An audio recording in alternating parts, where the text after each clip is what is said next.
Sebelum melanjutkan, jangan lupa subscribe dulu. Terima kasih. Bab 95, menginginkan aset ratusan miliar.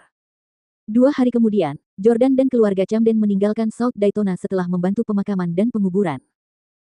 Jordan dan Hailey duduk di kursi belakang mobil mewah Maybach Landaulet edisi terbatas, berpegangan tangan dan tampak sangat gembira. Hailey bertanya dengan penuh kasih sayang, "Suamiku, aku ingin mengundang beberapa mantan teman kuliahku ke rumah kita untuk merayakannya malam ini. Bolehkah?" Hailey tentu tidak perlu meminta pendapat Jordan jika mereka kembali ke apartemen besar di perumahan New City. Hailey jelas merujuk pada Villa Jordan di Rose Garden. Karena mereka sudah menikah, rumah Jordan tentu saja miliknya, pikirnya. Tidak lagi merasa jijik dengan cara wanita itu menyapanya, Jordan berkata, "Nenek Lily baru saja meninggal. Apa yang perlu dirayakan?" Hailey berkata, "Untuk merayakan pernikahan kita." Hailey meninju Jordan dengan main-main. Tadi malam, Jordan dan Hailey akhirnya meresmikan pernikahan mereka yang telah berlangsung selama 3 tahun, yang telah melalui perjalanan penuh pasang surut. Awalnya, Jordan tidak berniat berhubungan intim dengan Hailey, tetapi Hailey terus mencoba membuatnya bergairah. Lagi pula, Jordan sudah berjanji pada Lily untuk memberi Hailey kesempatan lagi. Tidak bisa tidur dengan Hailey selama 3 tahun terakhir adalah salah satu penyesalan terbesar Jordan. Sebagai manusia dengan kebutuhan seksual, ia tidak bisa menahan diri. Setelah tadi malam, Jordan memang memverifikasi bahwa Hailey benar-benar tidak tidur dengan Tyler sebelumnya, dan dia pun cukup senang dengan hal itu. "Baiklah, kamu bisa mengundang mantan teman sekelasmu jika kamu mau." Jordan ingat bahwa banyak mantan teman sekelas Hailey di kampus merupakan penduduk lokal kota tersebut atau warga kota lain tetapi tetap tinggal di Orlando setelah lulus. Mereka juga sekelompok orang sombong yang dulu memandang rendah Jordan. Oleh karena itu, Jordan ingin melihat bagaimana sikap mereka terhadapnya malam ini. "Terima kasih, suamiku." Hailey mencium pipi Jordan dengan sayang. Setelah itu, Hailey kembali menyandarkan kepalanya di bahu Jordan. Ia berpikir, "Suamiku, aku benar-benar ingin pergi ke villa yang kamu beli di Phuket itu. Saya juga ingin bertemu kakek nenek, orang tua, saudara laki-laki, dan saudara perempuanmu. Aku ingin mereka semua tahu bahwa aku istrimu." Pukul 7 malam di Villa Rose Garden.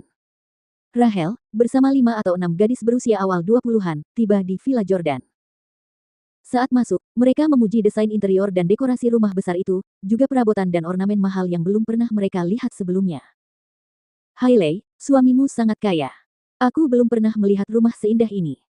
Tuan Stelle, Anda sangat cocok dengan Hailey. Kalian berdua tampan dan kaya. Kapan Anda berencana punya anak?"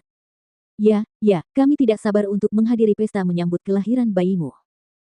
Mendengar pujian dari mantan teman-teman sekelasnya, Hailey mulai menjadi sombong. Hailey dulu malu mengajak Jordan keluar untuk bertemu teman-teman sekelasnya karena, mengetahui betapa tentara bayaran mereka, dia tahu mereka pasti akan menggodanya tentang Jordan yang menjadi suami yang tinggal bersama. Sekarang setelah mereka mengetahui bahwa Jordan adalah presiden S Corporation, mereka mulai iri pada Hailey. Hailey berkata, "Jordan dan saya berencana untuk memiliki bayi baru-baru ini. Jika kami beruntung, kami akan segera memiliki bayi." Salah satu dari mereka berkata, "Biar saya yang hitung. Kalau kamu hamil bulan ini, bayinya akan lahir Februari tahun depan." "Zodiak apa itu?" Teman sekelas lainnya menjawab sambil memegang segelas anggur, "Bayinya bisa berzodiak Aquarius atau Pisces." "Hailey, apakah kamu berharap bayimu berzodiak Aquarius atau Pisces?" Yang lain menggoda sambil terkekeh, "Selama itu milik Tuan Stelle, mungkin tidak masalah apa tanda horoskop bayinya." "Hahaha, tentu saja, itu akan menjadi bayi Tuan Stelle." Para wanita itu mulai mengobrol sambil minum anggur. Setelah menyapa mereka, Jordan pun pergi. Mereka sebenarnya hanya teman-teman platonis Hailey, dan karena mereka membenci Jordan di masa lalu, dia tidak perlu menghibur mereka. Tujuan Hailey mengundang mereka hanyalah untuk memamerkannya. Sebenarnya, dia tidak punya banyak topik umum untuk dibicarakan dengan mereka.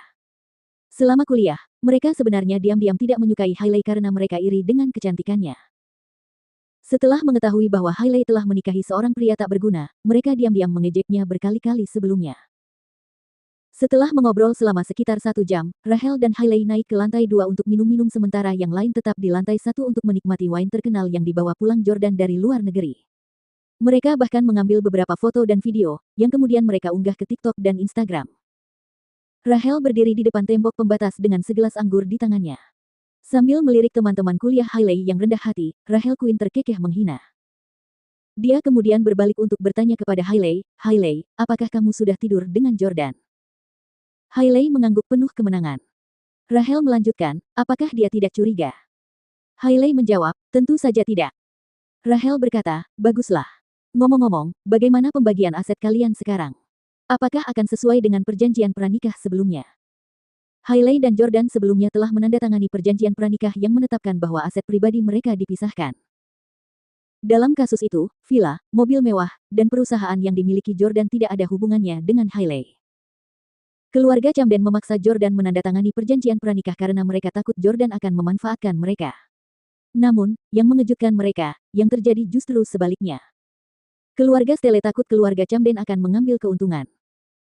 Hailey berkata, "Ya, saya bertanya kepada Jordan, dan dia berkata bahwa dia harus pergi ke Inggris untuk menemui kakeknya, dan begitu saya mendapat persetujuannya, dia akan memasukkan saya sebagai salah satu pewaris." Rahel berkata dengan nada mendesak, "Apa yang kau tunggu? Cepatlah pergi ke Inggris. Untuk apa kau mengadakan pertemuan ini, sayang? Mana yang lebih penting? Yang terpenting sekarang bukanlah kau masih menikah dengan Jordan, tetapi aset keluarga Stelle." Hailey tidak minum karena dia sedang berusaha untuk hamil. Oleh karena itu, dia menyesap air dan berkata, "Apa terburu-buru?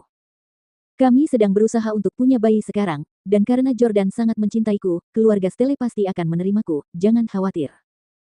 Rahel berkata dengan ekspresi tak berdaya, "Kau benar-benar percaya diri, ya? Apa kau tidak takut Tyler akan mencari Jordan dan menceritakan padanya tentang apa yang kalian berdua lakukan hari itu?" Hailey mencibir dan berkata, "Dia bahkan tidak bisa menyelamatkan dirinya sendiri sekarang. Katakan yang sebenarnya." "Yah, dia tidak akan melakukannya kecuali dia ingin mati. Salvatore dan Pablo Dalton adalah bawahan suamiku." Rahel berkata dengan cemas, "Kudengar dia pergi ke New York untuk mencari keluarga Husli." Keluarga Husli sangat berkuasa, dan meskipun keluarga Stelle memiliki status yang tinggi, kakek Jordan sudah pindah ke luar negeri. Mereka jelas tidak sekuat keluarga Husli di negara ini. Hailey berkata dengan acuh tak acuh, meskipun Rosie adalah seorang Husli, keluarganya membenci keluarga Collins, jadi mereka tidak akan peduli dengan Tyler. "Jangan khawatir, aku tahu lebih banyak tentang keluarga Collins dan keluarga Husli daripada dirimu. Keluarga Husli tidak akan menyinggung keluarga Stelle demi Tyler." Rahel juga tidak mengatakan apa-apa lagi. Dia mengangkat gelas anggurnya dan berkata, "Baiklah, selamat sebelumnya, kamu akan segera menjadi miliarder." "Terima kasih, sayang. Kalau asetnya sudah sampai, aku akan memberimu beberapa juta dolar untuk membeli mainan anak laki-laki." Hahaha. Hailey mengangkat gelasnya dan menempelkannya ke gelas Rahel.